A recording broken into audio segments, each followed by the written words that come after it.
checking mic testing. The bot is already here.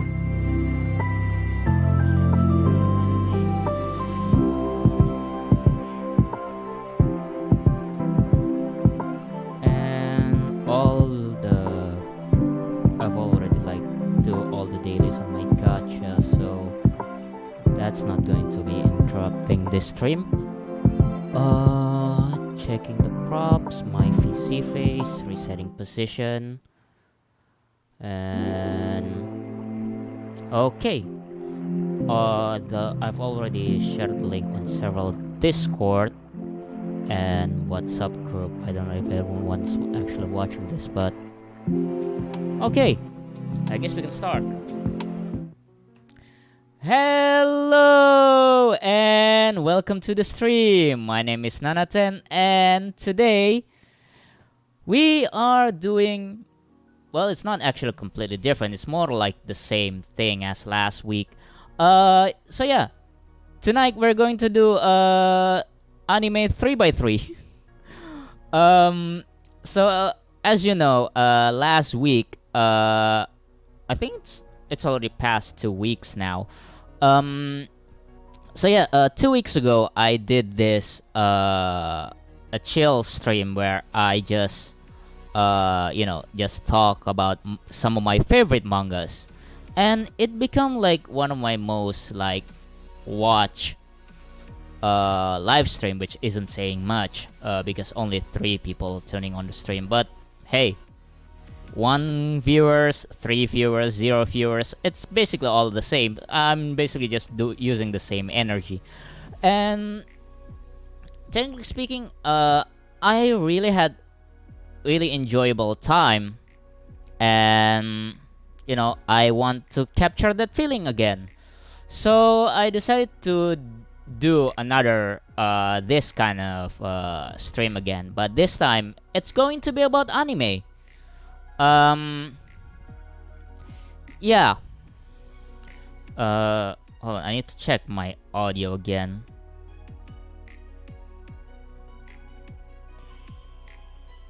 Whoops.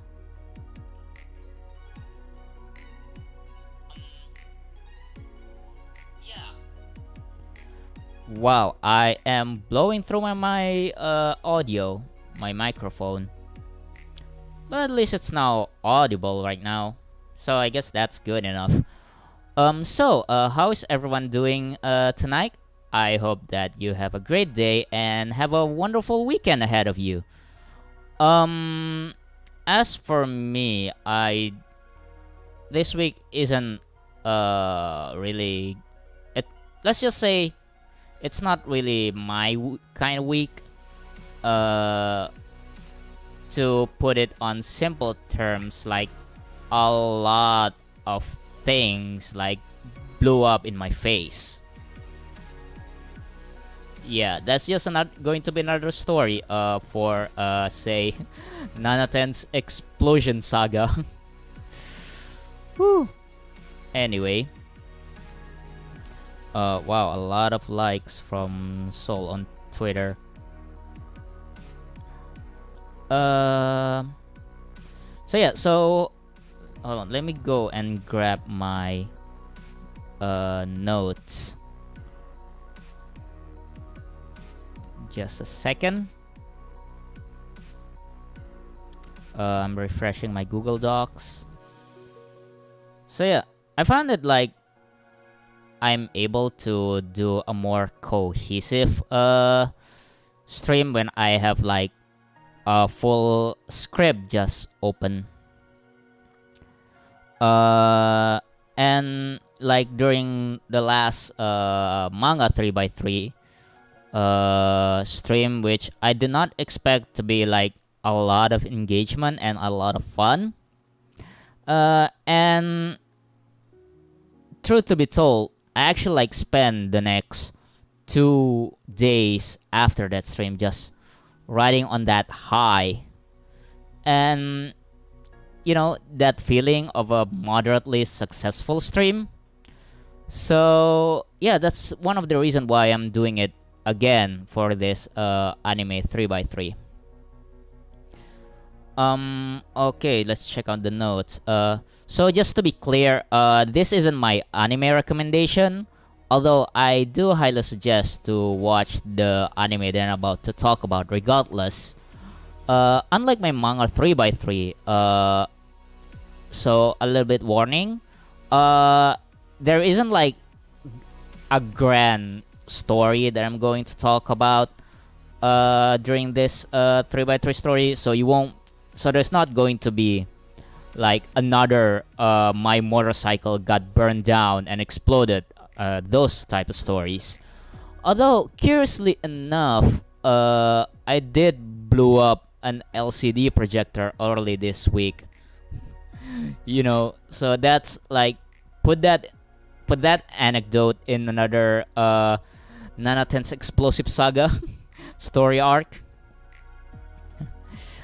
Like, am I secretly a superhero whose stuff keeps randomly explodes or something? Like, am I like just like a Jerry Trainer from iCarly, but instead of things randomly caught up in flames, things just randomly explodes for me? I talked about it with Amio Takahashi on Twitter this week, and it's just like, wow. And I started recounting about all of my stuff that randomly explodes. There's my motorcycle, couple of light bulbs, and my graphics card, if you can say so. My PC during the art trade stream, sort of. It's not exactly, there isn't actually smoke or anything. I just got like a green screen or that kind of stuff, but it still counts. And you know, recently, the LCD projector of my office that I may or may not have accidentally exploded. It's not really that too bad of an explosion. It's just there's some smoke and just the boom sound, that kind of stuff. So anyway, let's jump into it, shall we? Okay. So there are some rules on how for my picks and how I curate it. Number one, so yeah, here's my 3x3 list. If you've been on my Twitter, you've probably already seen this. So here we have Tenchi Muyo, Haruhi Suzumiya, Gintama, Hetalia, Baccano, Macross 7, Shura no Toki, Boogiepop and the others, and finally Utawarerumono. Let's just go back. The picture's kinda distracting. Okay. So before we begin, there are some rules and how I pick and curate my picks for my anime 3x3. First and foremost, it must be anime that I have watched more than once. So that's the the biggest rule. And second rule, it must be an anime that sticks to me in some shape or form. It has to be like memorable enough. The third one, of course, is some anime. While some anime did manage to get onto this list, some anime actually managed to get like close into the list.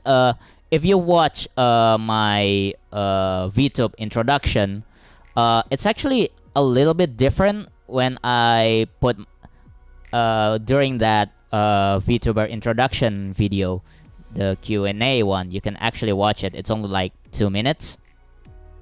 You can actually see my anime 3x3 along with my manga 3x3. And well, there has been some changes between those video and this list that is featured on this stream. So those are going to the honorable mention at the end of my at the end of the stream. And finally, the last rule is that there won't be any isekai or rom-com in this list, because I believe that's going to be featured on another 3x3 stream. Yeah, because I made a different list for that. There's isekai rom-com, isekai 3x3, or rom-com anime 3x3. I even like before I was doing this stream, I was actually already making up a list for my yaoi 3x3. Yeah, so look forward to that when I eventually get into it. Hold on, let me take a sip.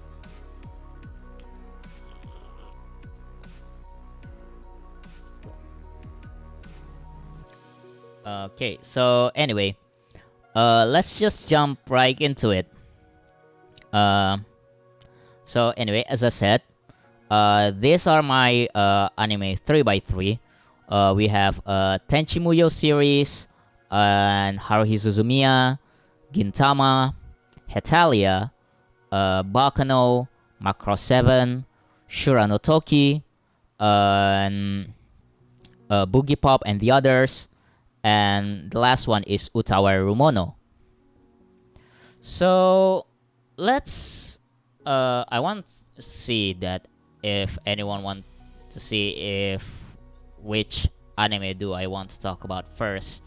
I wanted to leave it in the chat, but I guess no one's here yet. Let's see, is there anybody in the chat? I just want to make sure. Probably not. So I'm just going to start from the top left of this list. We have Tenchi Muyo. Let me pull up the picture. If we can zoom in.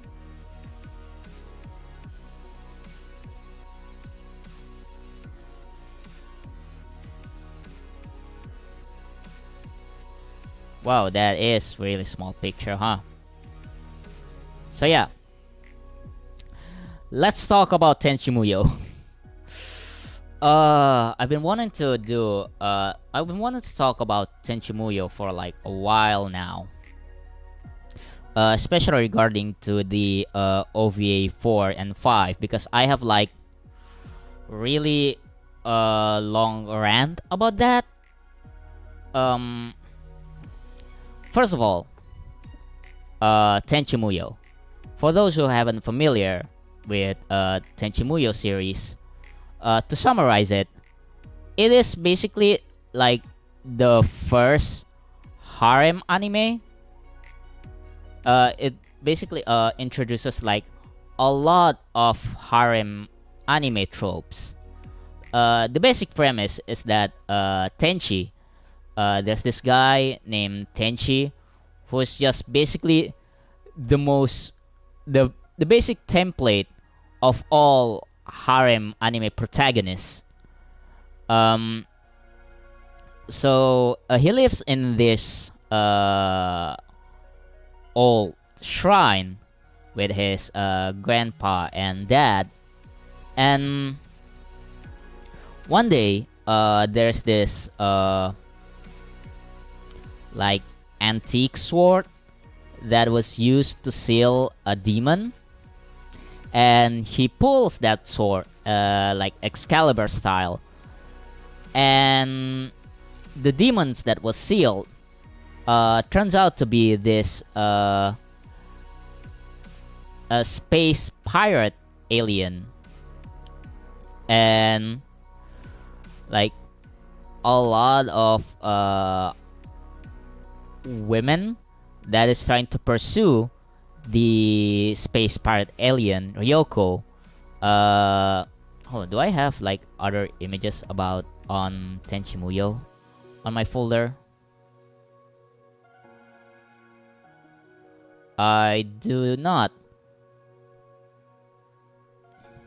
So yeah, so all other girls in this harem is basically just starts appearing in pursuit of Ryoko, and you know the basic anime harem premise. They all start doing this whole harem shenanigans, and for some reason, they all started to get attracted to Tenchi in more romantic ways. Uh, so yeah, so this anime actually has this cultural significance in the anime, as it is the first harem anime that got mainstream. And to be honest, I've been like a fan. I've only been like a fan of Tenchi Muyo since from I'm just like a new fan, considering I think it was like when was it 2016, I believe. That's like the when I just get started to become more serious in doing YouTube stuff. And I think it was the time when I believe the latest season that time was Ai Tenchi Muyo. So Ai Tenchi Muyo was my entry to the series, and I started watching Ai, and then I started watching the original OVA, and I watched all other subsequent series. I started watching OVA 2, OVA 3, and then I watched Universe and all the other spin-off, GXP and War on Geminar, which is spoiler alert, is in my Isekai 3x3 list. So look forward so I'm going to talk about the War on Geminar when I get to my Isekai 3x3. And I actually like own the manga for Tenchi Muyo, the first manga series by Okuda. Is it by Okuda? Yeah, the first Tenchi Muyo manga. I own like all 12 volumes. There's just something about 90s anime animation that hits. It just hits different. There's something about like those smooth hand-drawn animation that just hits different. If you're asking about which Tenchi girl is the best, obviously I'm on Ryoko team. Although I believe that some of the people on the community actually picks what's the Sasami? Or there's like a lot of teams in Tenchi Muyo fandom, but obviously I'm on Team Ryoko. And this is actually how I got in touch with all other what's the translator for the other Tenchi Muyo translator in the community. Like I'm still in their Discord server for like the useless Tenchi.forum. When I was still like doing the translation for War on Geminar manga, I'm still like getting in touch, and we still have like this discussion. They still have like this active discussion on the Discord server, where they talk about the just a little bit of tidbit trivia stuff. And that's the end of my notes. I was like, oh yeah, there's also like according to my notes, I've already mentioned all of them. But one thing, I want to like make we've already like going past 20 minutes and we still talk about Tenchi Muyo, and I'm probably just gonna drag this more,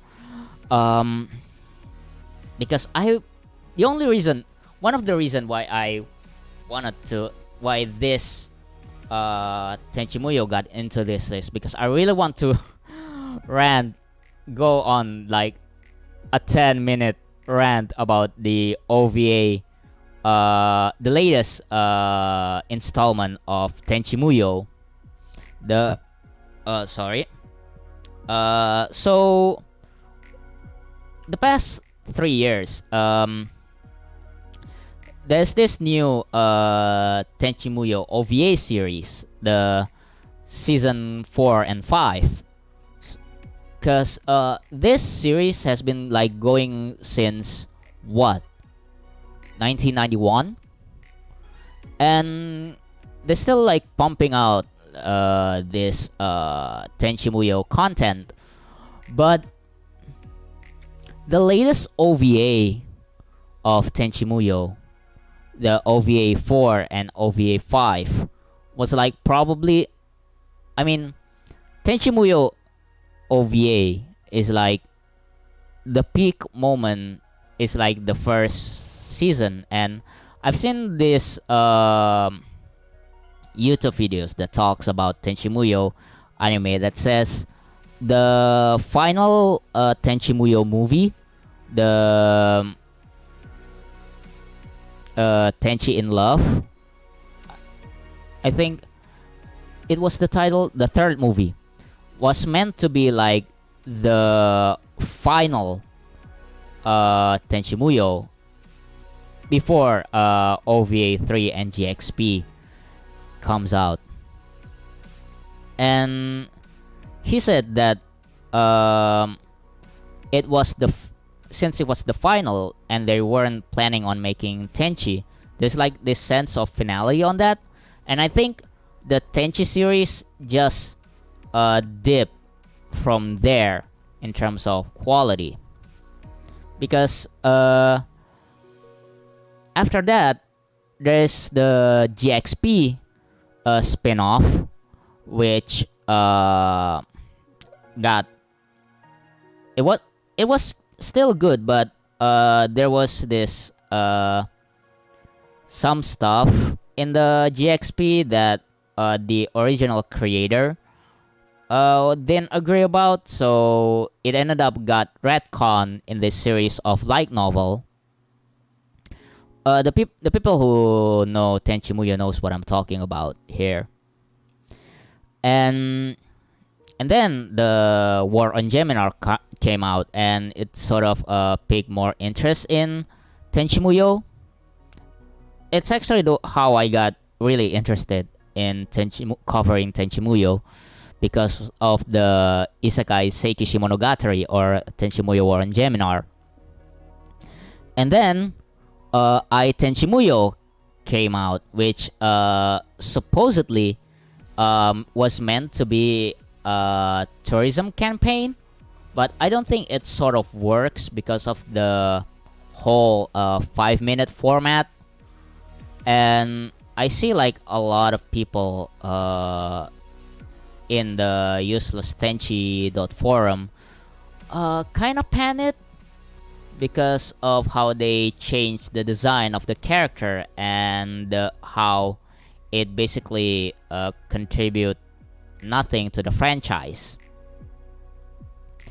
And then finally, after like years of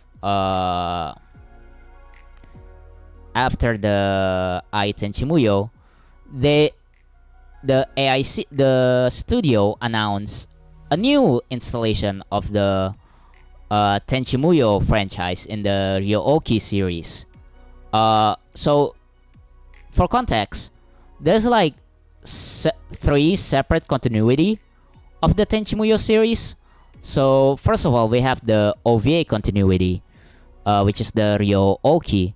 And then there's the TV continuity, which is the Universe and 2 of the Tenchi Muyo movies. And then we have the other continuity that which is separate. That's where the Tenchi in Tokyo or I Tenchi Muyo comes in. So this new, the latest installment, which falls into the Ryo-Oki continuity, the OVA timeline, which is the one that I'm mostly a fan of, because it's also where all the spin-offs comes in. But what ended up happening is that the whole OVA 4 and 5, what it ended up being, because we thought it was going to like continue the story of Tenchi and the rest of the girls, but what ended up happening is that it's just became basically a prologue to War on Geminar, the Isekai spin-off, that it chronicles about what happens before the War on Geminar, which at first I thought it was fine, and then I watched the OVA, and what the OVA ended up becoming is just a whole of exposition dump, and it's just a whole exposition dump, and just where they basically just retcon all of the Tenchi Muyo media that didn't get animated, like the light novels. So other than the anime, there's this series of light novels that falls into the OVA continuity that was written by the Masaki Kajishima, the character designer of Tenchi Muyo. And the retcon just took most of the OVA 4 and 5, just a bunch of retcons of the light novels, and they presented in just rubbing it in the face for those fans that didn't read the light novels, kind of like in a way where they just mention of this event that happens in this light novel that we didn't get to see because it's a light novel original. So it was kind of an insulting kind of way. Like in OVA 5 episode 2, one of the characters says, "Oh, remember that isekai adventure that we did in this planet that we couldn't show?" It's that kind of way, and it was really frustrating. When it happened in OVA 4, I kind of allow it because it was people kind of let it slide because it's been like a decade between the OVA 3 and 4, so a little bit retcon was fine. And then they repeated that in OVA 5, and that's where I draw the line. That's when this franchise basically dead to me, unless they announce War on Geminar season 2 or something. So yeah, that's basically my 10-minute rant on Tenchi Muyo. Why is this on my list again? Because I really enjoyed the OVA, the rest of the series so much, but I had this friend who just doesn't see the appeal, and I was just like, just watch. My whole recommendation is just you can watch everything, just skips OVA 4 and 5. Woo! Okay. Anyway, next up on this list is Haruhi Suzumiya.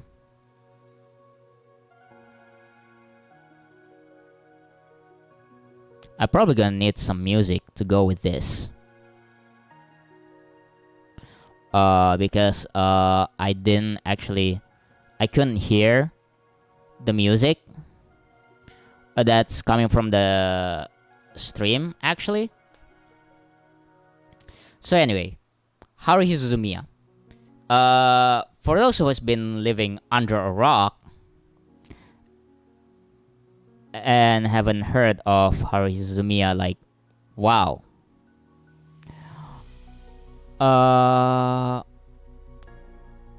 So I shouldn't probably going to make summary of Haruhi Suzumiya, because if you're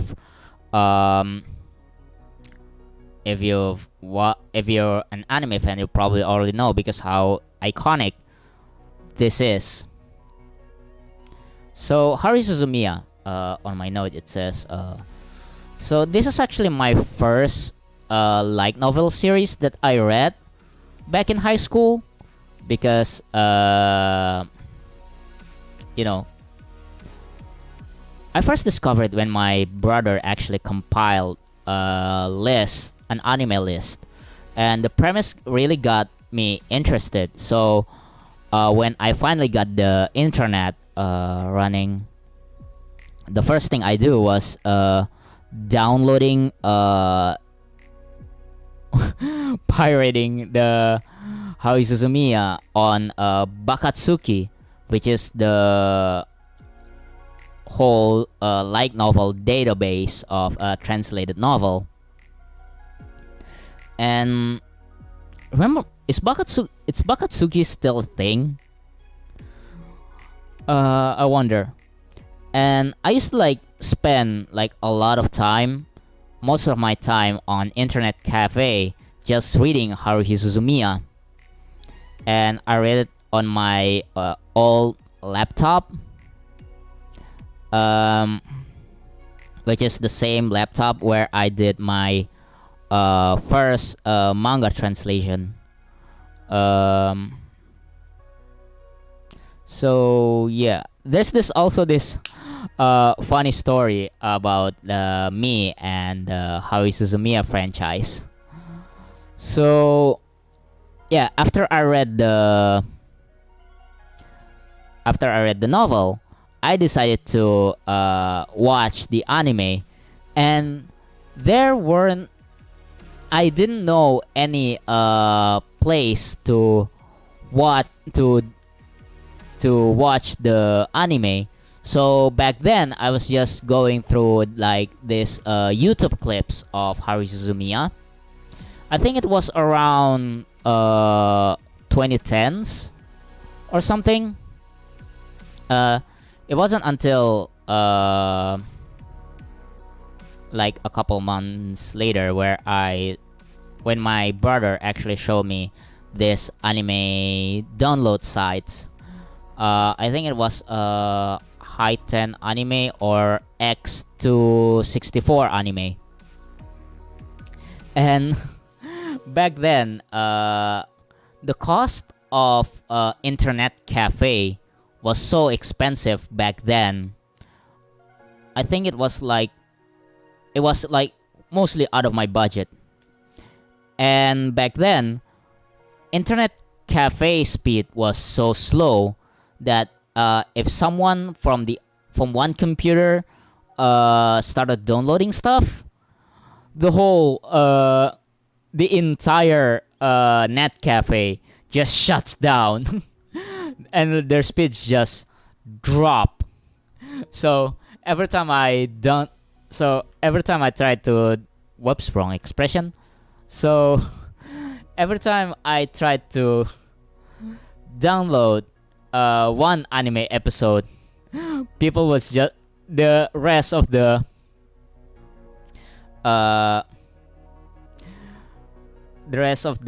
internet cafe customers just like, Nanaten is downloading something, kick him out. And I got kicked out of the net cafe so much because of that. Because downloading Haruhi Suzumiya, which wasn't even, I think I'm just downloading YouTube clips back then. So yeah, I started downloading this, and internet cafe back then was so expensive. I started racking up this massive tab on this one internet cafe. I probably ended up making them go out of business essentially.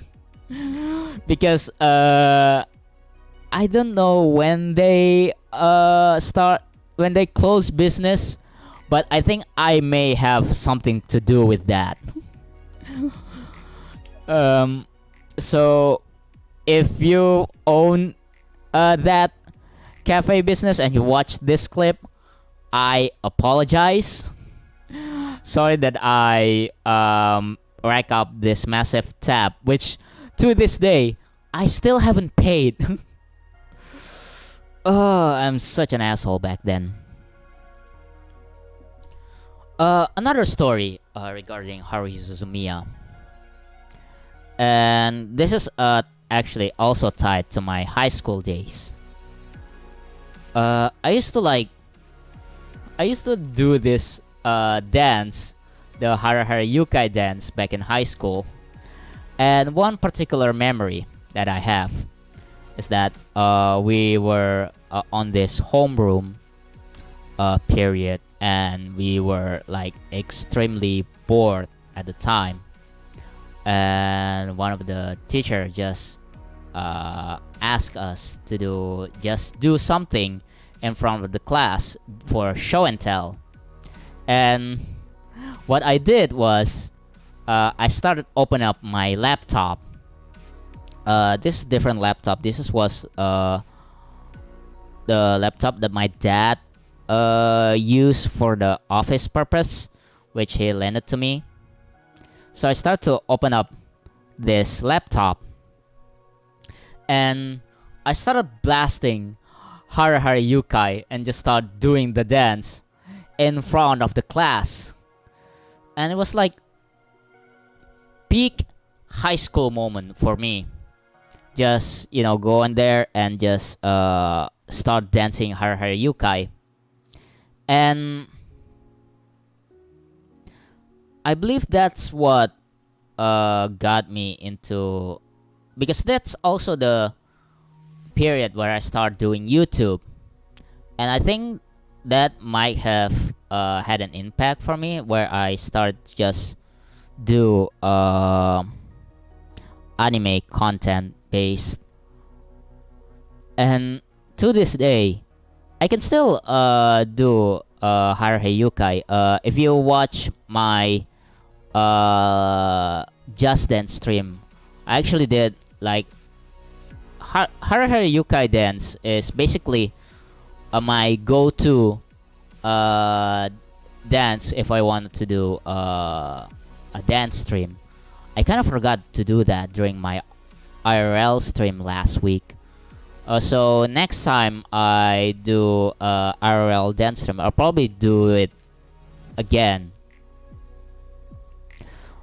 On my note, it says mentioned Kyoto Animation Fire, and I probably won't mention that on this stream, because I mentioned it like a couple of times about the Kyoto Animation Fire and how it was such a big tragedy.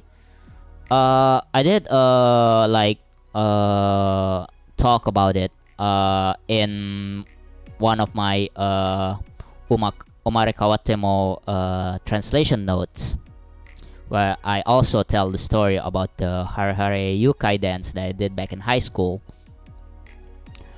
But the funny thing about the Kyoto Animation Fire is that a couple of hours before that happened, I posted like a cover of Fire Force ending, a Fire Force opening song,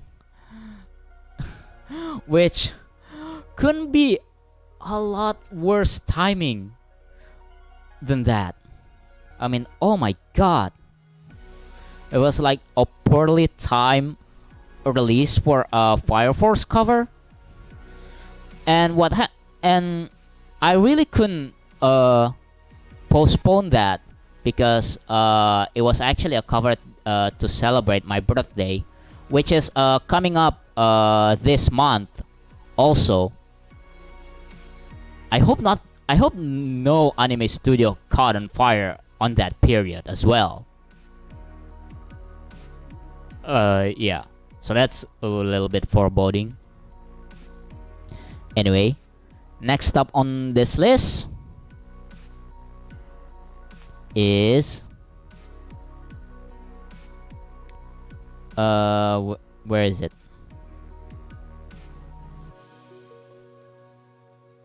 Gintama. Wow, that is a huge poster. I did not expect the poster to be this big.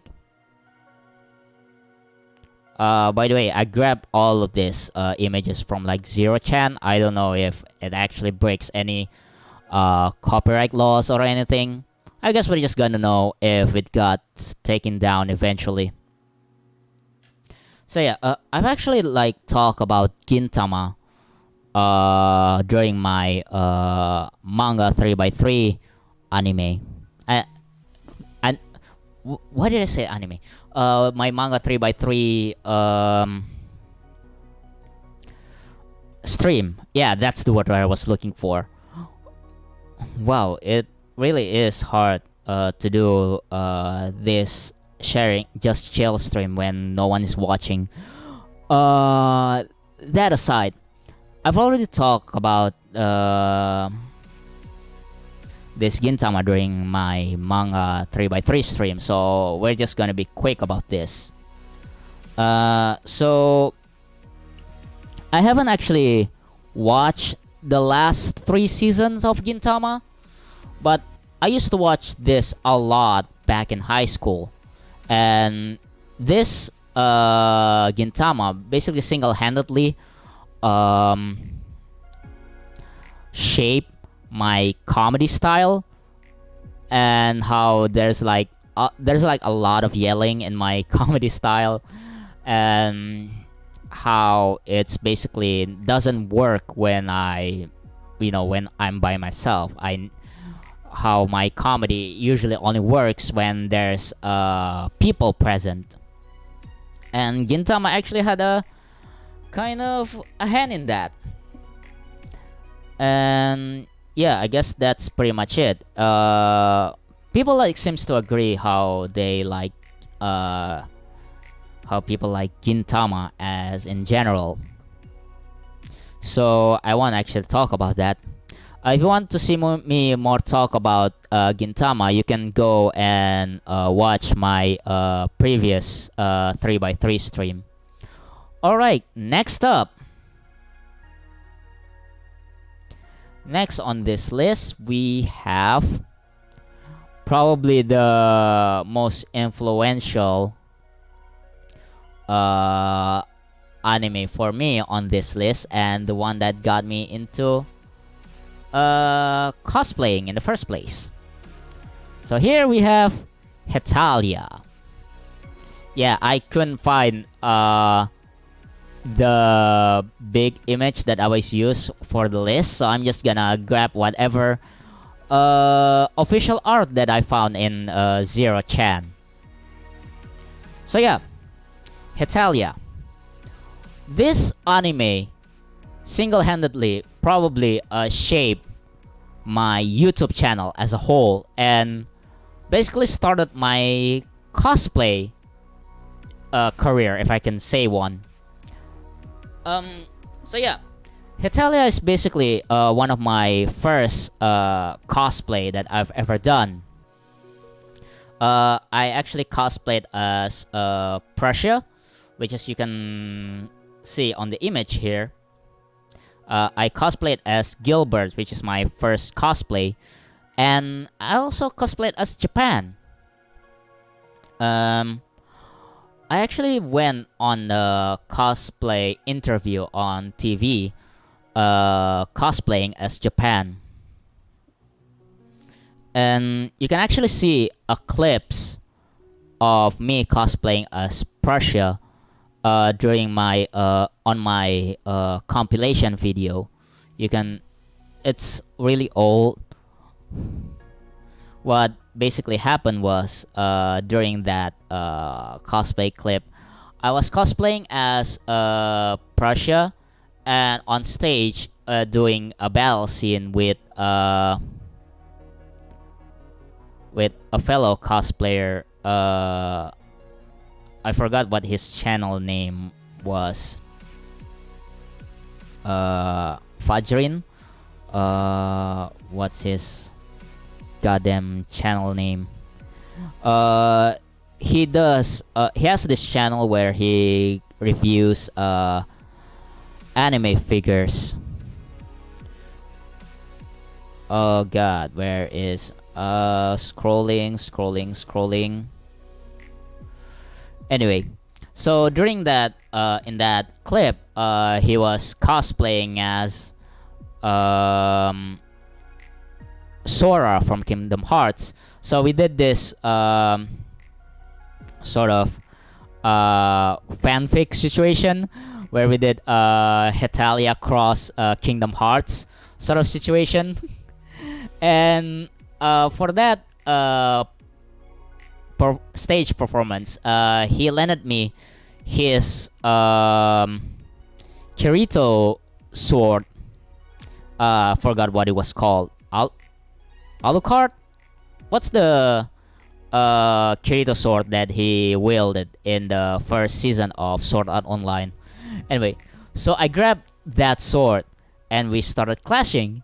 And the first clash, the sword broke in half. You can actually see the video for that clip was really low res, but you can immediately see the both of us just froze on stage. We didn't know what to do.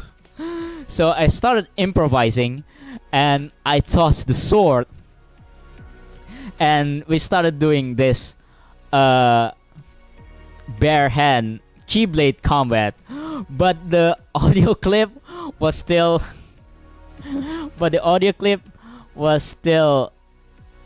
this clashing sword keyblade sound. So when my hand hits the keyblade and start this shing shing shing sound, and it was really funny.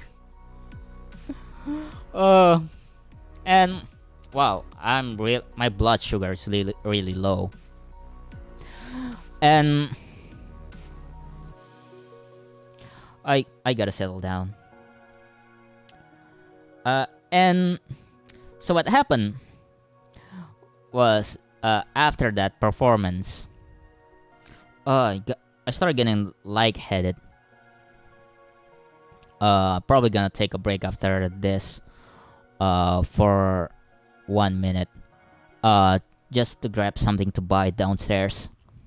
And anyway, so after that really botched cosplay performance, one of my other fellow cosplayer friends started doing this lip sync of I think in the anime was from AKB 0048 or something, and it was so well received that I thought to myself, I started thinking to myself, I'm gonna start just for my next cosplay performance. I'm just gonna go on stage and start singing cover, because the cosplayer back then is just doing lip syncing. There weren't any, and she got like really well received. She won that cosplay competition. Yeah, it was a cosplay competition. There was a prize money. The girl cosplayer who went just doing this lip sync got third place, while me and Fajrin, who did this botched but fighting scene, which we practiced for like 2 weeks, we didn't get anything. So I started thinking to myself, maybe I should start doing a cover on stage. And that's how I got into the whole Utaite scene. Which starts from my Hetalia cosplay. And eventually, 1 year later, I was doing this cosplay as basically the Vocaloid version of Hetalia character, which is the Hetaloid. Yeah, there's a term for that. Hetalia crossover with Vocaloid, which is a Hetaloid, and I did the Hetaloid version of Japan, and I did a cover of that, and that's basically how I got into Utaite, and how it's basically shaped my entire YouTube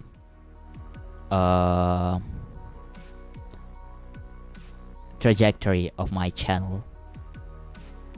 So before we go to this list, I'm probably gonna take a break for like 5 minutes. So sit back and I'll be right back. I forgot to make be right back overlay. So here, I'm just gonna go downstairs and grab myself like some cookies or something.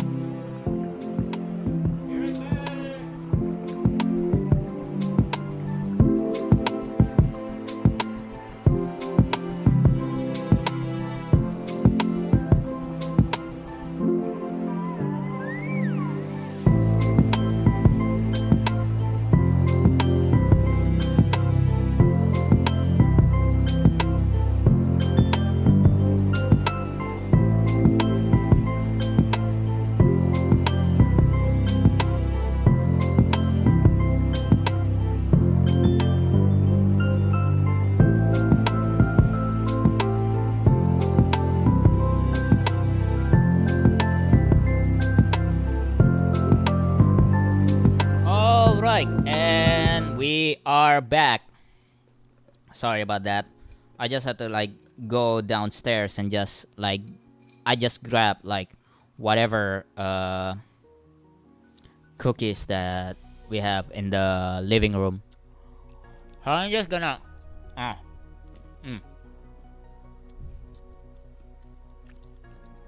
So I'm just gonna like chew some of these peanut cookies for a while, just getting my blood sugar, oh god,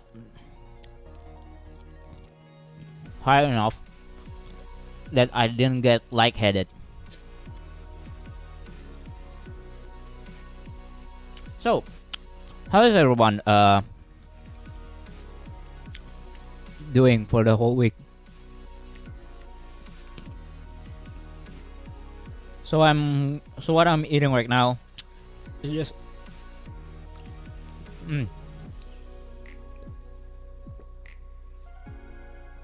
So what I'm eating right now is just basically roasted peanuts covered in powdered sugar. And not just powdered sugar. The powdered sugar is like this layer of sugar is like 2 millimeter thick. So like there's a lot of sugar in this. I hope I don't get sugar crash by the end of this stream. But I did grab another set of cookie jar.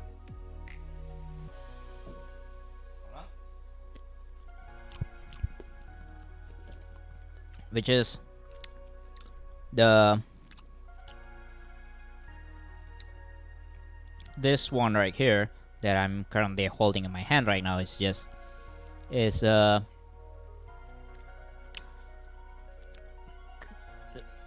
soft cookie covered in peanut and again sugar.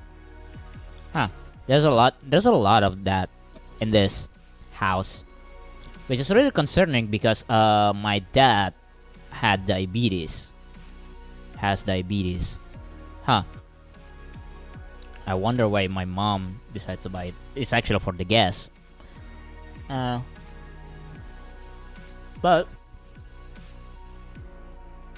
it also does its job as emergency ration because my parents are out for the weekend and I forgot to make dinner. Oh, this is a lifesaver for me, even though this cookie is actually also covered in ants because we forgot to close the door tightly. Yeah, I'm just gonna eat like 3 more of these cookies and we're gonna continue with the stream. Ah, so good. It's not too dry, but it is kind of filling.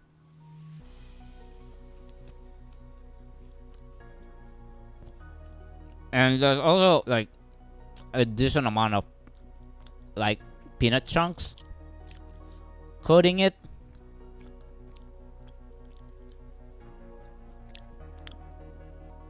And caramel also that's glazing it, and how the peanut sticks around. So it's like a balance between sweet and the dryness of the whole set.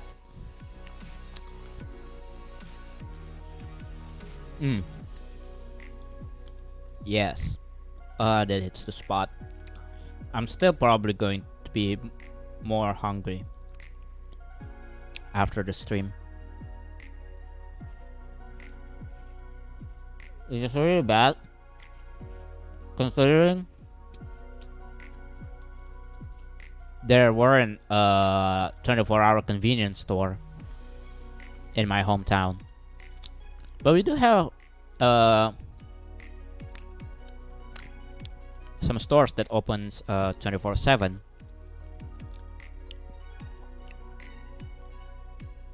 So I'm probably going to visit that and have some Indomie after this. Apparently, in Vtuber community, Indomie is sort of a meme right now. It's always been an Indonesian meme, but you know. Okay, one of those cookies, and I'm just stuffing my mouth with cookies right now. Oh, so good. And now my fingers are covered in caramel and peanuts. Okay.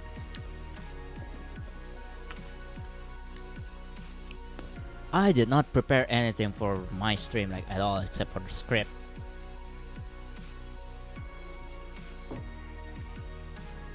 Oh. I keep making this weird noise when I'm eating. I probably shouldn't even talk when my mouth is full. That's just choking hazard.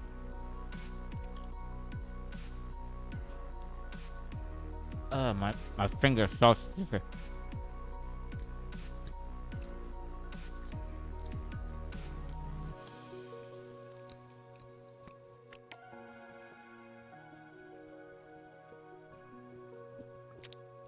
I guess that counts as a dinner.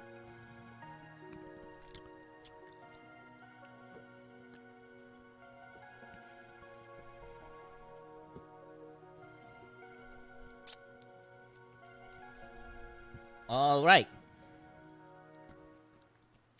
Whoops, wrong overlay.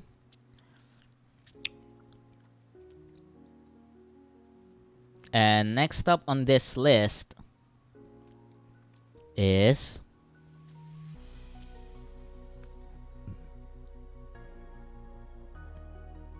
Baccano.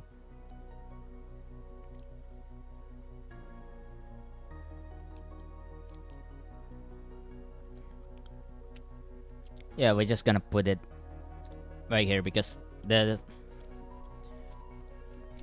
so full disclosure, I used to like I used to like obsessed about this particular show back in I think college. Yeah. I discovered this series like sometimes in 2013 or something. And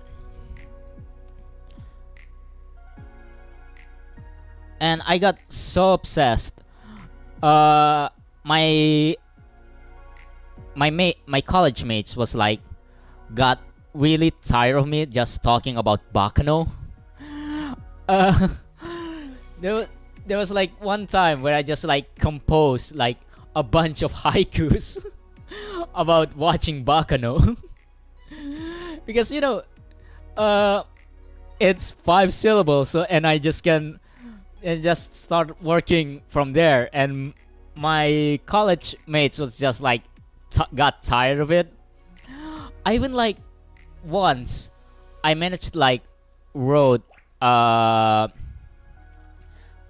I forgot for what course it was. I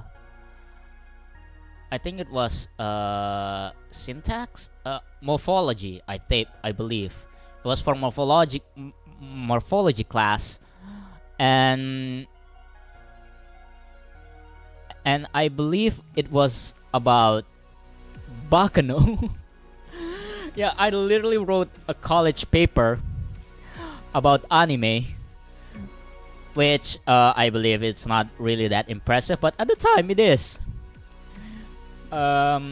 Considering that it was for education purpose, especially considering it was I took for a teaching degree for my course. And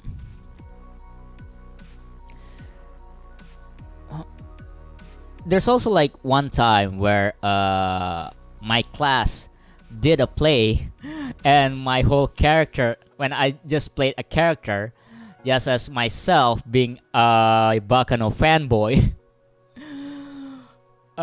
So for those who doesn't know what Baccano is, it's basically this whole anime that's Quentin Tarantino style. It's told in that kind of style, and it involves like this whole bunch of immortals, serial killers and stuff. And the author of this, I'm also a fan of the author Yogo Narita, and I also like which is also the same author of Durarara, but instead of Durarara, I more resonate with Baccano, so that's why it's on this list instead of Durarara. And I've watched both Durarara and Ryogona and Baccano, and like I said, I'm more obsessed with Baccano rather than Durarara.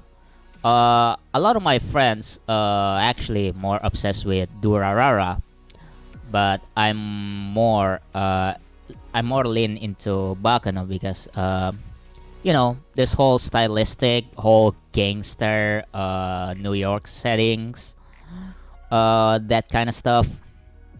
And so after that, of course, I decided to like read all of the light novels.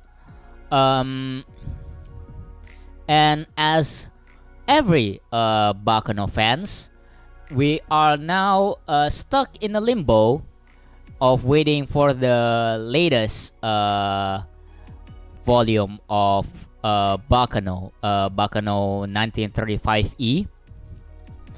And so what happened was during the writing of Durarara Snake Hands Volume 4, Ryogo Narita got hospitalized, which I believe also affected the release of 1935E. And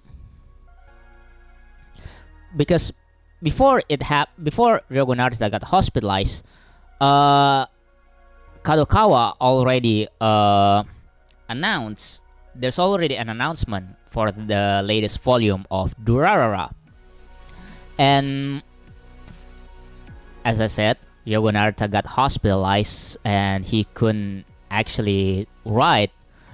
I believe I read in one of the notes of the afterwards that Ryogo Narita had to finish one of the Durarara novels on his phone. So I believe it affects the writing. It probably affects the writing of the latest installment of Baccano. And eventually, the 1935E announcement was deleted from the Kadokawa's Twitter and their website and all that. And Baccano fans are still waiting for that volume to be released. And the funny thing is, the delay, the hiatus was so long that the English translation of Baccano actually almost caught up by now. And remember, and I have to tell you, there were like 20 plus volumes of Baccano, and the Baccano official English release was started, I believe, in 2016, I think 2016, I believe, or 2018. It was around the time when the current released Baccano volume 1935D was released. So it got basically the English translation almost caught up by now. So yeah, that's the funny thing about being a Ryogo Narita fan. Anyway, next up on this list, here we have what people already probably waiting for. I couldn't find the better quality image of this. So this is Shura no Toki, or The Age of Chaos. If you've been following me long enough, you probably know what's up with this. So this is based on a Shura no Toki manga, which is a spin-off from the Shura no Mon, which is a martial arts manga that, curiously enough, never got animated. The original, the Shura no Toki spin-off instead got animated instead, which is kind of probably not surprising, considering by the time this show came around, the main series Shura no Mon already ended like 10 years or so. And so yeah, I basically like by this point I am the dedicated Shura series manga translator and as the designated Shura series translator, it is now my duty to spread the word about this series, which would have happened if Twitter will, if not for Twitter, keep giving me the DMCA treatment of all things Shura related. That even includes on YouTube, because apparently you cannot show any clips from the anime and not getting taken down. Funny story about that. So to promote the series, I originally planned on making an abridged series. I plan to abridge this Shura no Toki. Hold on. I believe I haven't sell you the premise of this anime yet. So as I said, Shura no Toki is a spin-off of Shura no Mon series, and Shura no Mon basically tells the story about this martial arts dude who practices a really ancient martial arts style. We call it the Mutsu Enmei style, and he start going on fighting some guys. That's essentially Shura no Mon, and Shura no Toki is the spin-off of that, which tells the story of the main character's ancestors, the people of the Mutsu clan. I'm describing this series very poorly, as I always do during my stream. And so the anime actually chronicles of 3 different generations of the Mutsu clan. The first one we have Yakumo, which sets in sort of the Edo period, right after the fall of Oda Nobunaga, and the second arc tells the story of Yakumo's son, Takuto. I already forgot his names, and finally, the third arc sets around the sort of the Bakumatsu era, which is right almost at the westernization of Japan. So, and basically each arc, while features different generation of the Mutsu clan, it also features different Japanese historical figures. So in the first arc we have Miyamoto Musashi, and the second arc, I don't know which, Yagyu Jubei, I think, yes. And the third arc, we have Sakamoto Ryoma and the Shinsengumi, which is the Japanese secret police, I believe, to put it on simple terms. And and one thing about the manga translation of this series is that I did not translate it on the volume order, because this anime adaptation is actually really well done, and actually it's even better than the manga. So if you want to read the manga, I suggest just watch the anime first and then read the manga. In fact, the first arc, the volume 1 of the manga, the first arc in the anime, there may be some fillers in there, but I believe they just adds more to the character, because the manga, there's only one volume, only 3 episodes worth. The anime actually stretched the entire arc into 6 episodes, and the manga was so good when when I was doing the translation of the first volume, I basically just copy and paste the dub script from the English dub and just put it on the manga because because the anime was that good.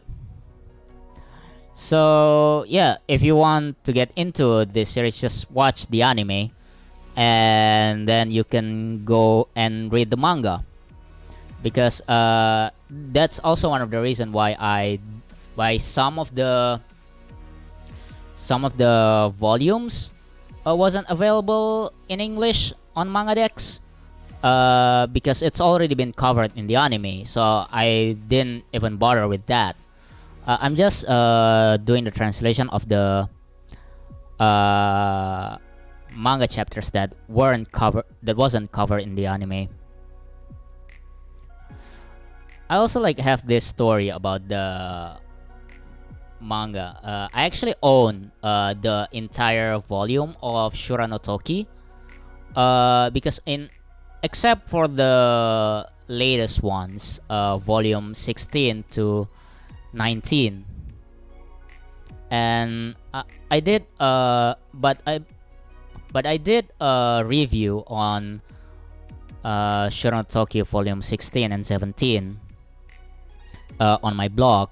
You can check that out. And so anyway, so one thing about the Shura no Toki manga in Indonesia is that it was separated into two different series because of the difference between the release dates of the manga. Because considering this is a spin-off, the author basically did one arc sporadically. Every time the author Kawahara Masatoshi took a break from his main series, whether it's Shura no Mon, Kaioki, or anything else, he then start writing one of the arcs for Shura no Toki, which also contributes to the gaps between each volumes. I'm probably going to talk about this even further if I eventually doing a collab with Ruang Obrol. And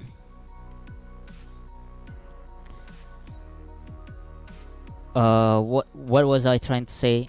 Yeah, how the Indonesian version got split into two. And so there were the first early 10 or so volumes got adapted into Indonesia, but under different name. It got in Indonesia, the first 10 volumes were referred to as Samurai, which isn't actually an accurate depiction. But so if you're wondering why, if you go to the Mangadex and you search Shura no Toki, and under the alternate name you see the samurai name, that's the reason. Because of the Indonesian localization. And then the later 5 volumes, volume 11 through 15, basically got soft rebooted in Indonesia under its original name, The Age of Chaos. And I own all 15 volumes that was localized in Indonesia. And I remember when I got all the volumes, I bought it secondhand. There was this mega manga sale that was happening 7 years ago.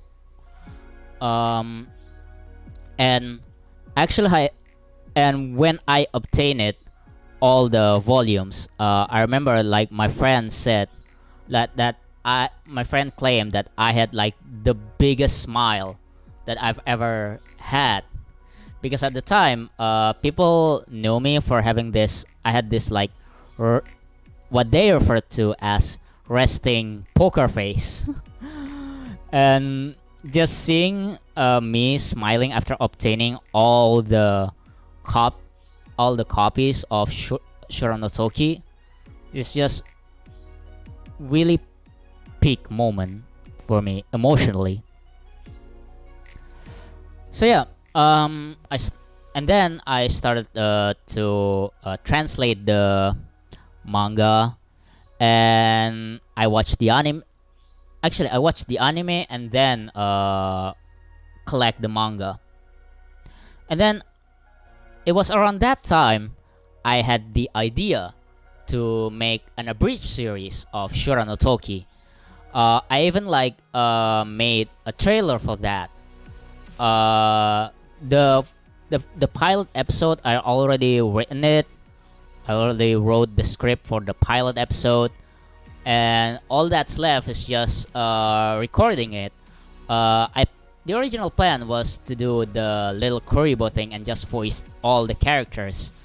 It wasn't until recently that I found that I was a pretty shitty voice actor, and the fact that I cannot act at all. But back then I had this really ambitious idea to abridge Shura no Toki. So I wrote the pilot episode. By the way, shout out to my fellow friends who helped me with the process of writing that, giving me notes on the pilot episode script. Thunder Muffin and Play for Loki. You can check out their channels. Thunder Muffin actually made the latest JoJo Part 1 Abridged series, which you should really check out. Anyway, so I recorded some lines for the trailer of Shura no Toki Abridged, and it got really great views. Actually, it had 420 views. Nice. Before it got taken down. I forgot by who. I think it was Kodansha. Before it got taken down, and I tried to dispute it, and that's how I got my first copyright strike. Yeah, so now my channel has one copyright strike because of the Shura no Toki Abridged trailer,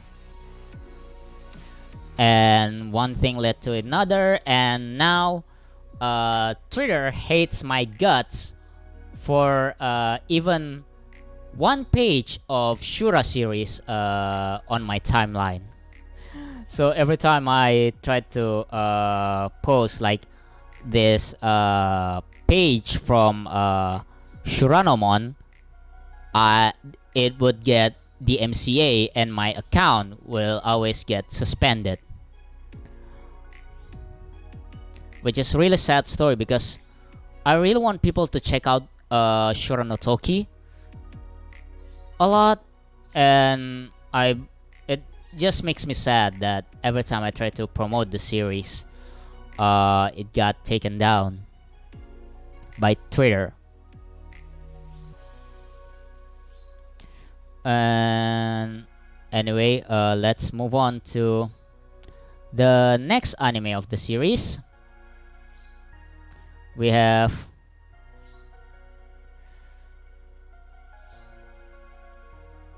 I should probably stop. I should probably not take in this high res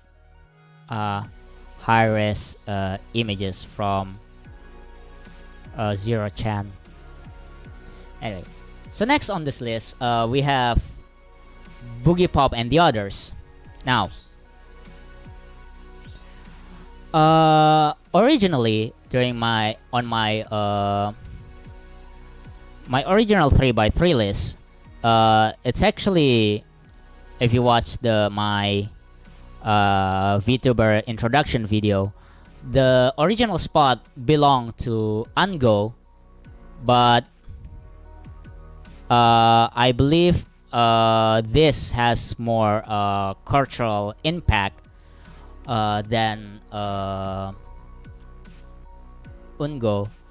And the reason for that, because the Boogiepop series is actually one of the first light novel series ever.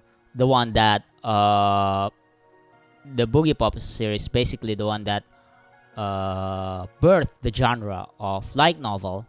And after watching the first 3 episodes, I can see why. The so this so there's actually two Boogiepop anime, the Boogiepop Phantom and Boogiepop and the Others. The Boogiepop Phantom came out in the late 90s, around the same time as the serial experiment Lane, and that whole kind of type of anime, the psychological anime, the artsy kind. And so, which is why I much more prefer to the modernized version of Boogiepop, Boogiepop and the Others. And you know, I watched the first 3 episodes, and I started to see why this Boogiepop series is held in such high regards as because it's the OG light novel, like ever. I read this article and how there's to solve on the premise, Boogiepop tells a story about this whole incident, which is told in there's this this bizarre event that's happening, and it tells from the perspective of each chapter of the light novel tells the story from the perspective of one character that was involved in one way or another in the strange happenings. And the way it was told is that in each perspective does not explain the whole incident as a whole. You got all this different perspective, and as a reader, it is your job to piece what actually transpired together. And each of the perspective, they all somehow involve this entity called Boogiepop, and which is you can see on the screen right now. And what I really like is that all is the character that is presented, the way the characters are presented in the anime and light novel, because you know it was, how do I explain the appeal of Boogiepop?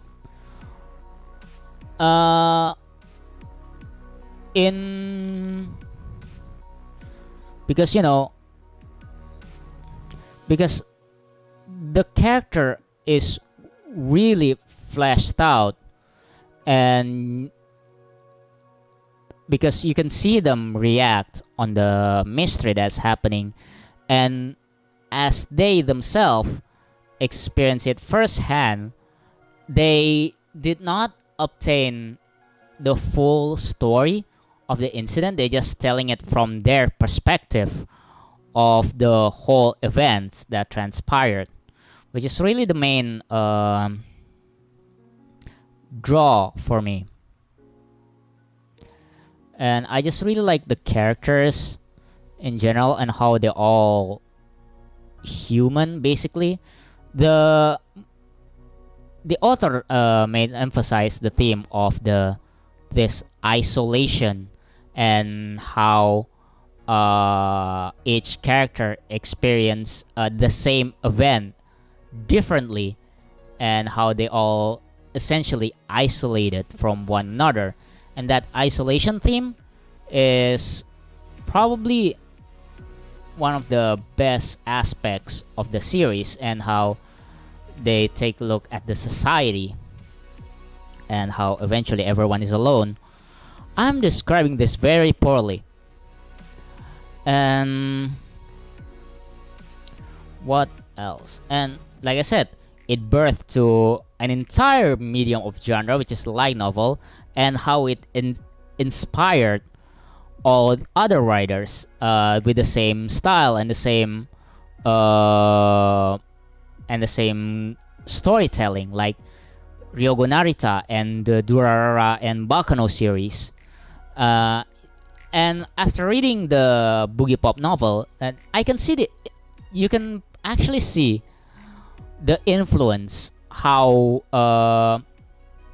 Boogiepop influences other light novel authors. Like you can see a piece of Boogiepop in the way, say, like Durarara way of storyline, the way that it was from multiple perspective and they all tell in nonsensical order. That's from Boogiepop, and that's what's bring Boogiepop series on top of this list. What else? Oh, and also the ending theme was so good. Yeah, the flashback. I really want. I wish I could do like a cover of that. I did record like a project where for a chorus battle where we did the cover for the opening theme of Boogiepop and the others, but the project fell through because we couldn't find a mixer for that. And also look at my notes. There's so yeah. But the sad thing about the Boogiepop series is that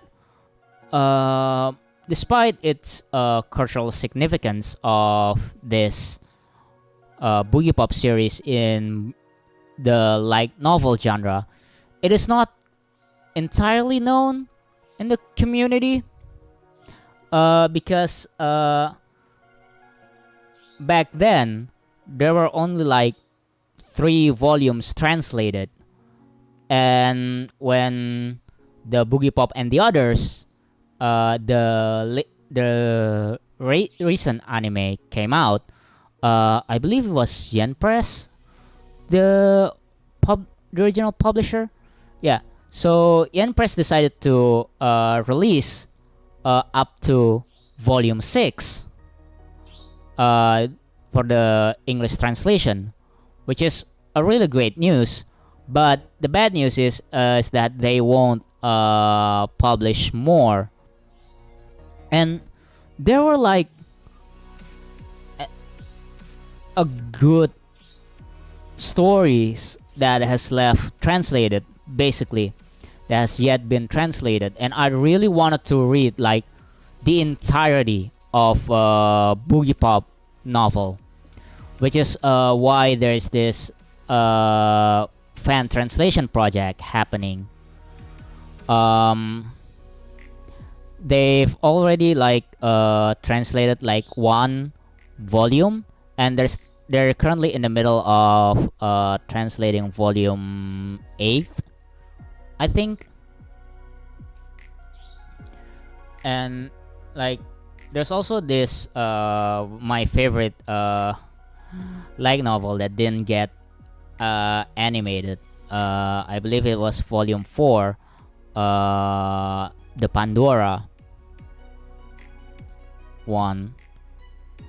So if Kadokawa decided to make Boogiepop and the other season 2, I really hope they decided to adapting the Pandora. Also, Yen Press, if you're listening to this, please translate the entire Boogiepop series. I begging you.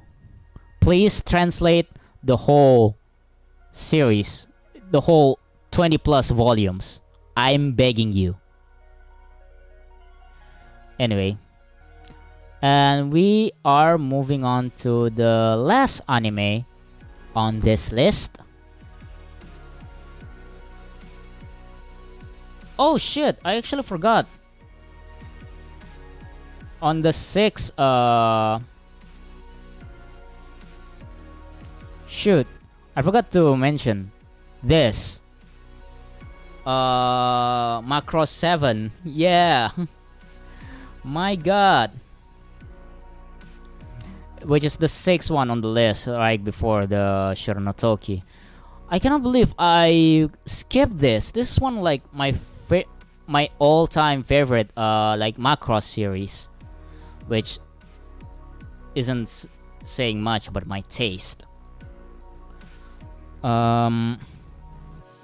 So yeah, this is Macross 7, and like I said, it is one of my favorite series in the entire Macross franchise, which I don't think it's actually in anyone's favorite Macross series, because truth to be told, I haven't like watched the entire Macross series. I haven't seen the original Macross, Macross 2, Macross Plus. Yeah, I haven't seen like those three, but I have seen Do You Remember Love, so I guess that counts as watching the original. The original Macross. Oh, and the latter half of Delta. Yeah, I just haven't watched the latter half of Macross Delta. Whew. So anyway, I first discovered the Macross series. I believe it was when the Frontier came out. So it was 2007. Back then, like I watched the trailer from this CD that came with the anime magazine, the Indonesian anime magazine, Animonster, and they did an article about the Macross Frontier. It's the front page. And I got really interested in the Macross franchise after that. And then after reading that article, because at the time I was staying in my brother's room in college when he got during his freshman year in college. I stayed over in his dorm, and so we just spent like my whole vacation in there. And what we did is we just watched like a bunch of anime. My brother bought this DVDs of pirated fan sub anime, which is back then they usually came with a warning in the fan sub, is that if you paid for this, you got ripped off. Basically, my brother got ripped off because for buying the DVD of fan sub release, basically. And we watched like a bunch of anime. That's how I got to watch like tons of anime, like Death Note. That's where I watched it till in its entirety. And then and that's when we watched Do You Remember Love. And I've been a Macross fan ever since. And it wasn't until I believe the year was 2015, 2016, where I watched Macross 7, and wow, there's just something about the fire bomber music that's really hits different, man. There's just something that hits different about this hippie rocker who pilots mecha.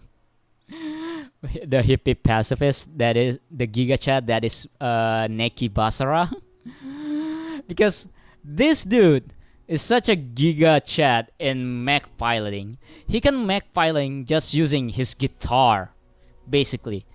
So his whole cockpit is just a cockpit and a guitar, the way he controlled his mech.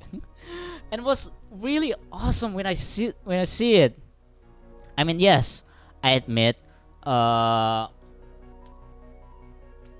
7 is full of fillers, but I will defend Macross 7 over say Delta anytime.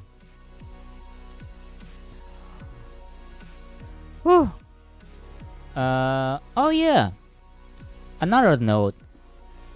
I did like, I think it was 27. It's 2015. Yeah, I actually did. I wanted to do a project where I tried to do the Indonesian cover of all Fire Bomber song. But unfortunately, all of my data was lost. Like I saved it in my I saved like all of the translated lyrics on my hard drive, and the hard drive got wiped back in 2020, so I couldn't like visit that ever. But I still remember the Indonesian trans lyrics for the Angel Voice. I'm probably going to sing that for a cosplay event eventually, but time will tell. Alright, and finally we have the final anime on this list, and here we have Utawarerumono. Hold on, let me slide this. Yeah, so Utawarerumono, which is basically my gateway to basically the Kemo Mimi, the Neko Mimi genre. So this is my gateway to Neko Mimi genre anime. Well, actually, that was my gateway series to Neko Mimi girls with cat ears was Digicharat. This is what actually got me into Neko Mimi as an adult. Anyway, so Utawarerumono. I must say, I'm really excited for the latest series that's coming out next week, this summer season, the Utawarerumono Mask of Truth. So I'm really hyped about that. It's going to be like on top of my watch list, because I've played like all 3 of Utawarerumono games. I played the Mask of Deception, I played Mask of Truth, and then I played the Prelude to the War. Of course, I played it in chronological order, so I first played Prelude to the Fallen, and then I played Mask of Deception, and then finally last year I finally completed my playthrough of Mask of Truth, the main story at least. I haven't gotten into the post game of the any of the games yet. So anyway, so to summarize it, Utawarerumono tells the story of this man with amnesia, and he wakes up in a world full of, should I say, Nekomimi girls. And you know, they start, and then the man, basically the main character, Hakoro, just start developing his Nekomimi village. I'm explaining the plot of Utawarerumono very poorly, and he started Hakoro started to develop this area, the village, and then before finally some corrupt noble lord start coming and just mess up the place, and until finally Hakoro snaps and just declare war and just reclaim the whole throne and start his own country, and start going wars with all of the other country that attacks. So the original game was a combination of visual novel and a strategy game, which is really fun. And what makes me excited for the new season, which is the sequel to the original Utawarerumono, and because the previous season, the Mask of Deception, wasn't really good after playing the games. The Mask of Deception's adaptation really got done dirty, especially for the characterization of the main characters, and the fact that there's a lot of fillers that it takes away the actual main plot. If you watch the Mask of Deception, the anime, and play the game, you'll probably know what I'm talking about. So yeah, I just hope that Aquaplus or whoever adaptating this season, I just hope that they do the job really well. Especially there's this one scene I think there's this one scene at the climax of the first part of the first half of this upcoming season. For those who play the game probably knows what I'm talking about. This is a mild spoiler with the main character's mother. Those who play the game probably knows what I'm talking about. With it's the scene with the mother, and I just hope that they do those scenes justice, because it's probably one of the highlights of the third game, and I just want to see that scene done properly. And regarding Utawarerumono, I'm also actually quite hyped for the latest game of the series, the Moebius one. I forgot what the full title is. The Oshtor's prequel. So yeah, I'm also excited about that. Okay, so that's the entirety of our anime 3x3 list. But before we go, I just wanted to do a couple of honorable mentions.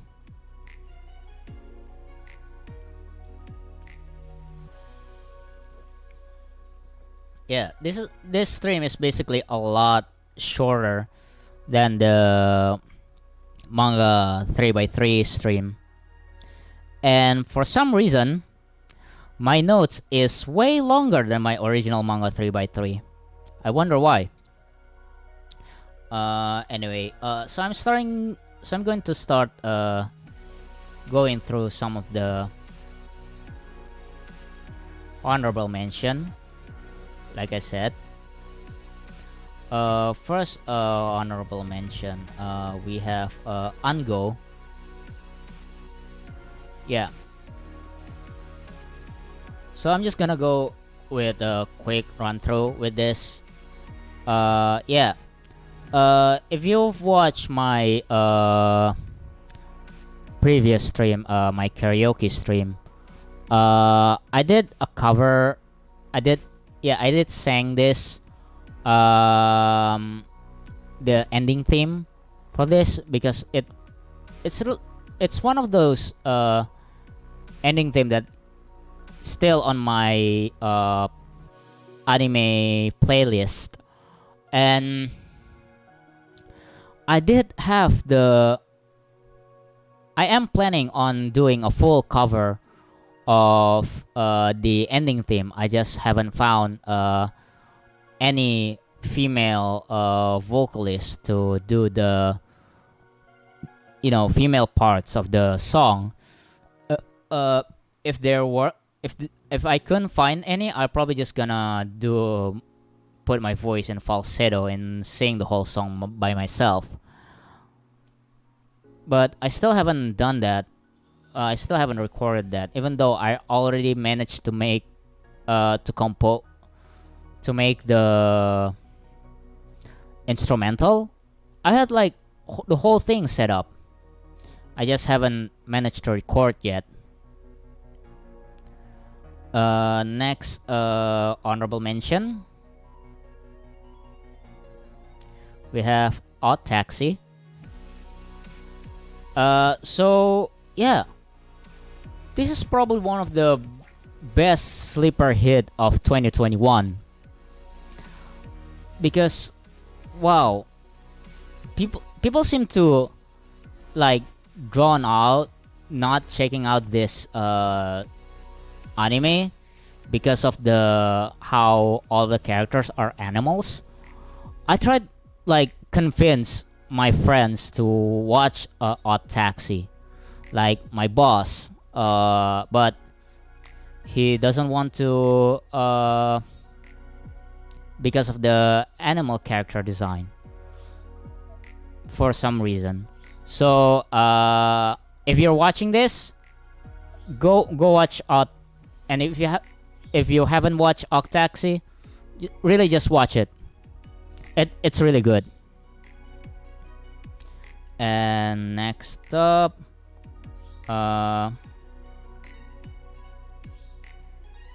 we have Sazan Ice, the OVA. If you watch my previous manga 3x3 stream, this whole Sazan Ice is also an honorable mention. And before doing this stream, I actually watched like the first episode of the OVA, and well, the quality leaves so much to be desired, but I believe it's a really good entry point if you want to get into the Sazan Ice. And like I said on my previous manga 3x3 stream, I was like, I'm a huge fan of Yuzu Takeda works. I read her latest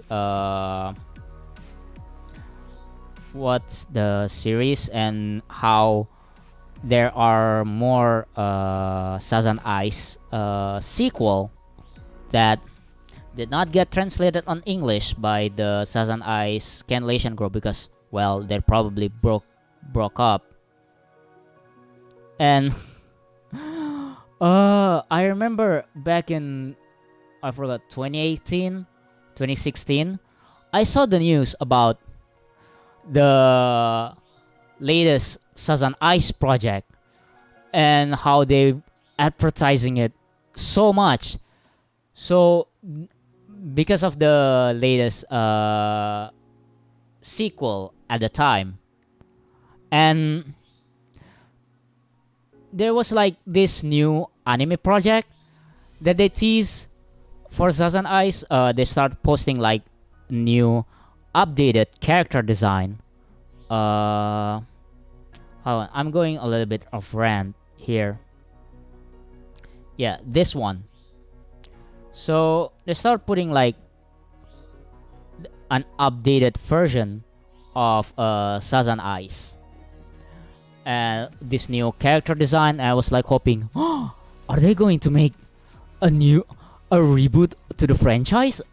Are they going to make a whole full-on series? Are they going to adapt the whole 40 volumes of the manga?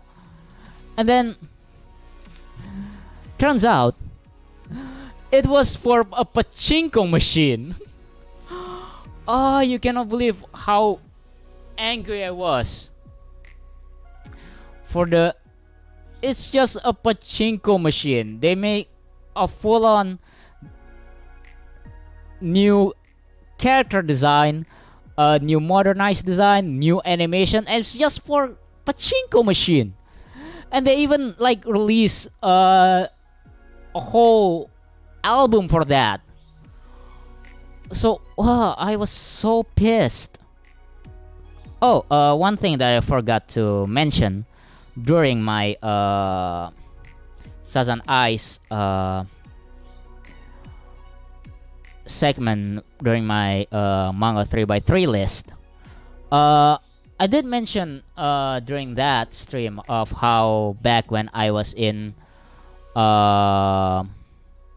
elementary school, I found this image of the two people kissing, an anime kiss, which is a really sweet kiss that I constantly print on my dad's office. And it is this image. Well, let me show the image, which I later found out, which was actually taken from the Sazan Ice OVA, the second OVA. Yeah, so back when I was in elementary school, I used to like stare at this screen cap a lot.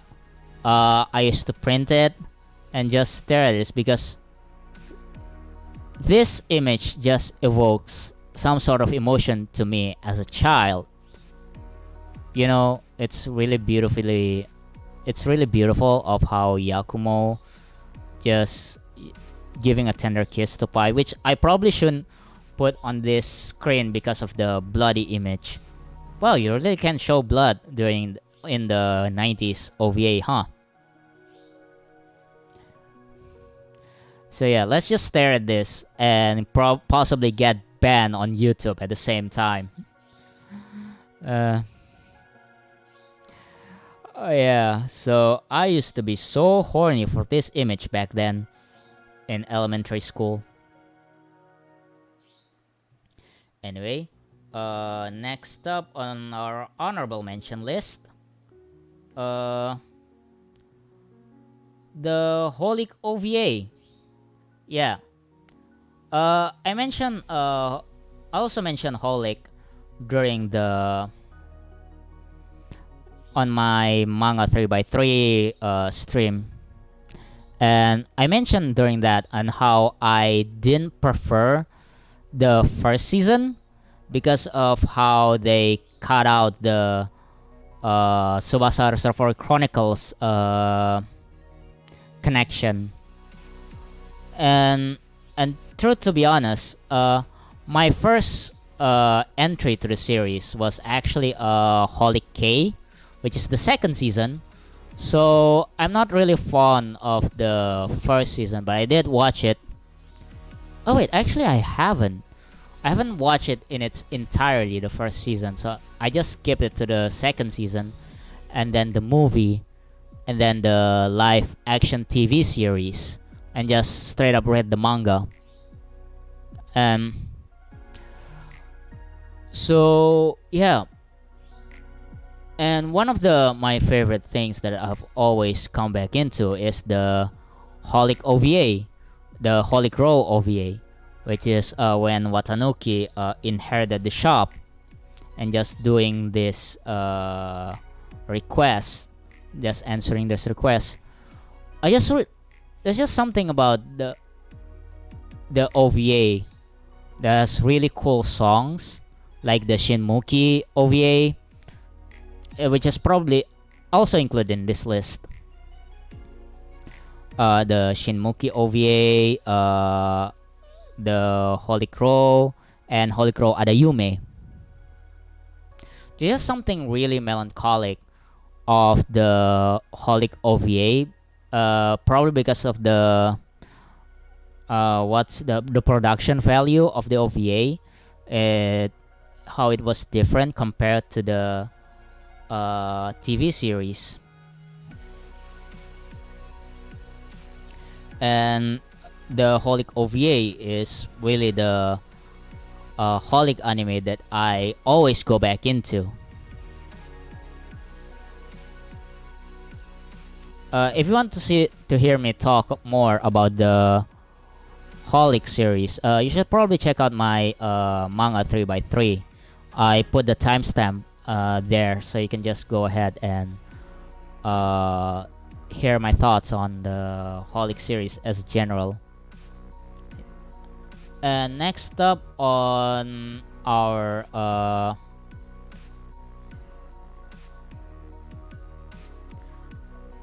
next horrible mention, Planet With. This is probably one of my favorite mecha series because I'm really a fan of Mizukami Satoshi, the author of the series. So this series, like the mangaka Mizukami Satoshi, I just really like his works. There's just something about Mizukami Satoshi's works that really, he just draws this whole run-of-the-mill series, but just fill it with really memorable characters, like the Spirit Circle and Sengoku Yoko. I've talked about Sengoku Yoko during in my manga 3x3 list. But considering the Planet With is Mizukami Satoshi's first anime project, it just really show and how he can like make a story, just his ability as a storyteller, and how he can, because what basically this anime is, think because the whole series, the whole story, you can basically make the whole story and you can turn it into a 24 episode anime. Like,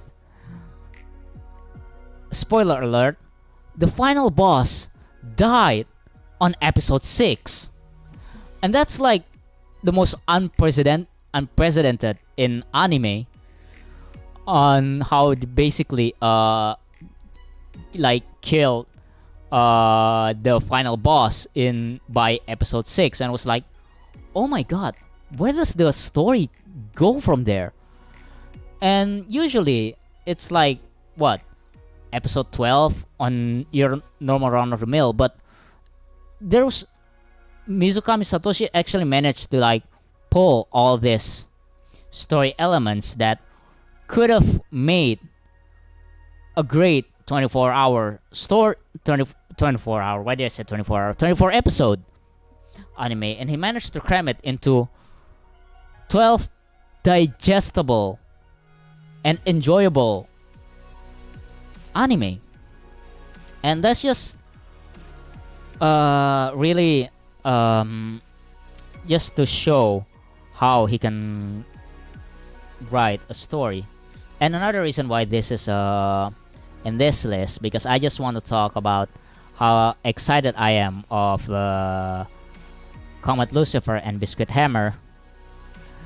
Yeah. So yeah, this is probably one of my watch lists for this season.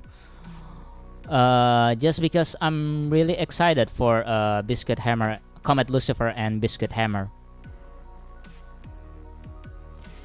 And finally, and the final piece of this list, the final honorable mention, we have the original Fullmetal Alchemist. Yeah, so when making this list, I try to make sure that when making my anime 3x3 list, I try to make sure like none of the obvious anime would make it. For instance, FMA or Fullmetal Alchemist, because Fullmetal Alchemist was held in such a high regard, I believe, that putting it on this list is basically just pretty obvious. I think it's just a non sequitur, and I do have a particular story about this. I remember watching the original FMA back in high school. I think it was 2009. My cousin just moved back in Indonesia from Malaysia, and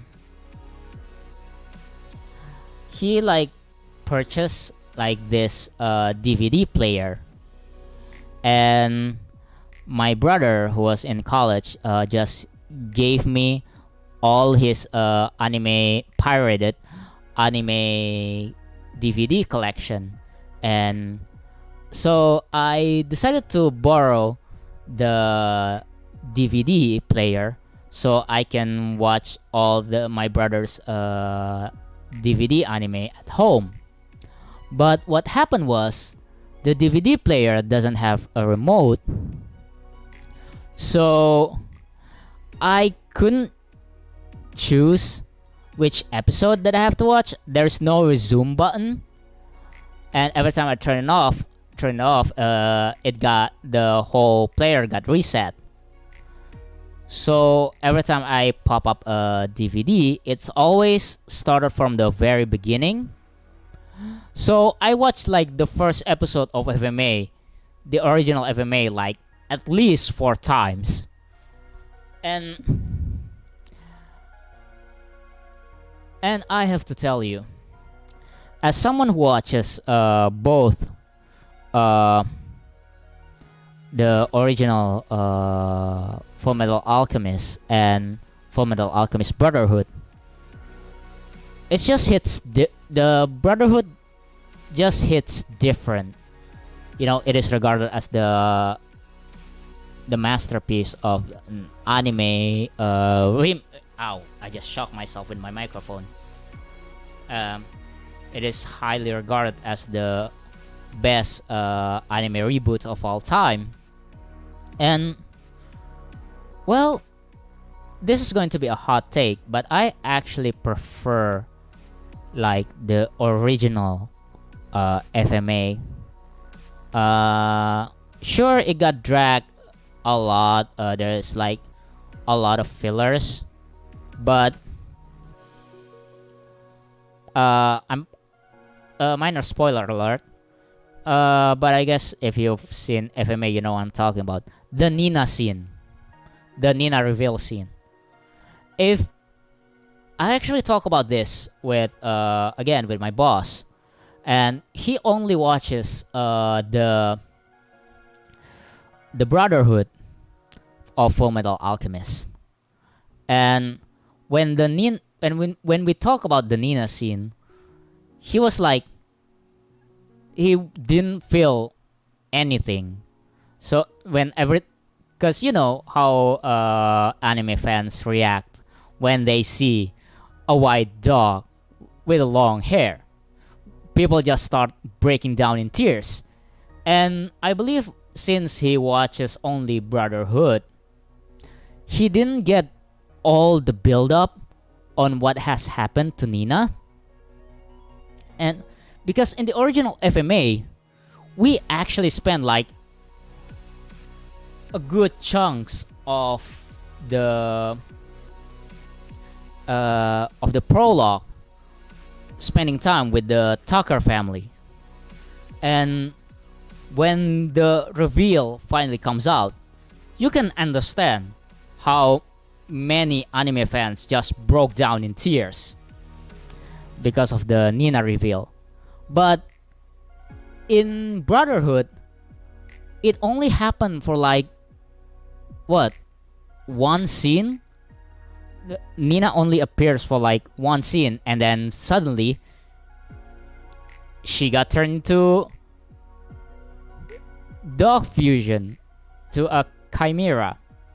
And he didn't get as invested in the Nina scene as much as I did when I watched the original FMA.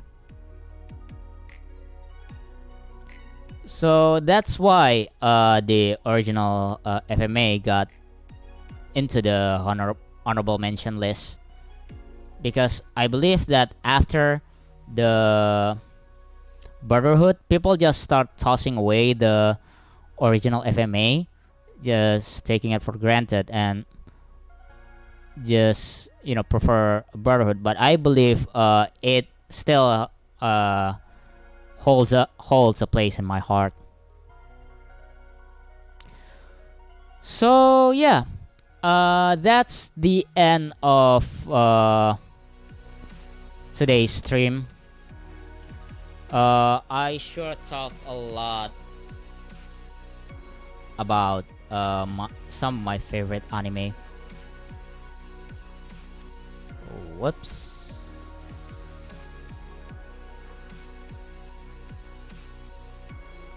Hold on.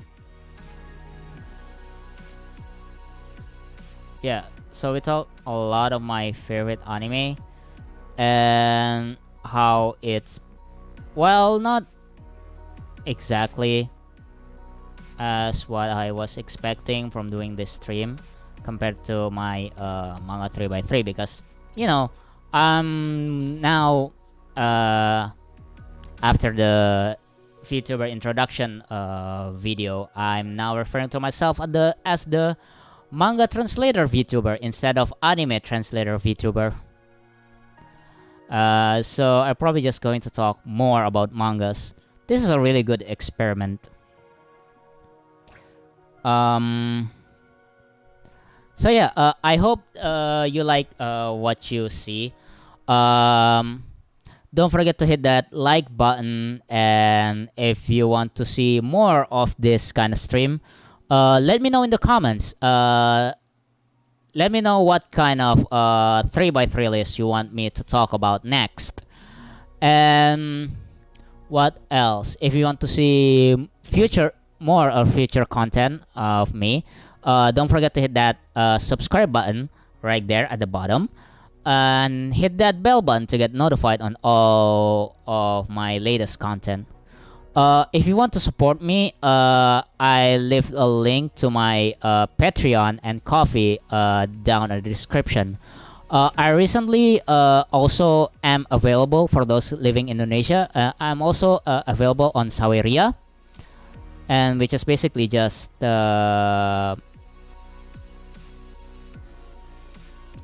those who wants to donate using Indonesian money. What else? Special shout out to all of my patrons over at patreon.com/Nanaten. We have we have Cameron Moriarty, Gregory, Tracy Umeda, TWil, The Mirror, Kevin, and Vivan. Thank you for your support. And if you want to get your name on this list, just sign up for my Patreons over at patreon.com/Nanaten, where you can get 1 week early access to all of my future content, such as manga translation and behind the scenes stuff.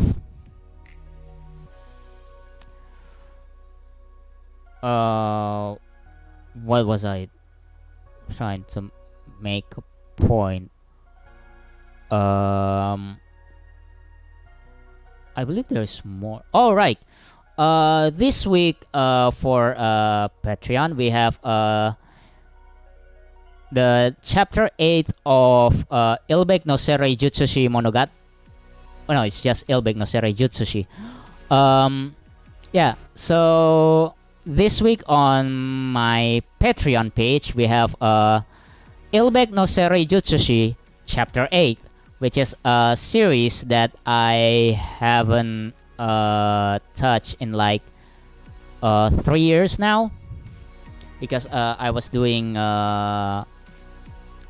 the main series, Corselton no Jutsushi. So Ilbek no Serei Jutsushi is a spin-off of Corselton no Jutsushi series, which I also did a video a couple months back. If you sign up to my Patreons now, you can read that chapter 1 week before I post it on my blog or on Mangadex. Speaking of my blog, this week we have Ake no Tobari chapter 247 to 249. It is now available to read on my blog. You can see a link in the description or at my social media tab, like this at the corner. Wait, what was the point that I was trying to say? Crap. Oh yeah. So those Ake no Tobari chapters will become available on Mangadex tomorrow, I believe. Considering if I didn't forget about it next week. So yeah. Thanks for watching. I'm gonna make to do more of this 3x3 stream, so look forward to that. I'm probably gonna make a poll on my Twitter to see which ones do you want to see me talk about next. Do you want to see me talk about isekai, or do you want to see me talk about rom-com, or maybe you want to see me talk about the world of yaoi? Let me know in the comments, actually, and I'm probably gonna make a poll for that. So yeah, thanks for watching, and I'll see you on the next stream. Bye. And end stream.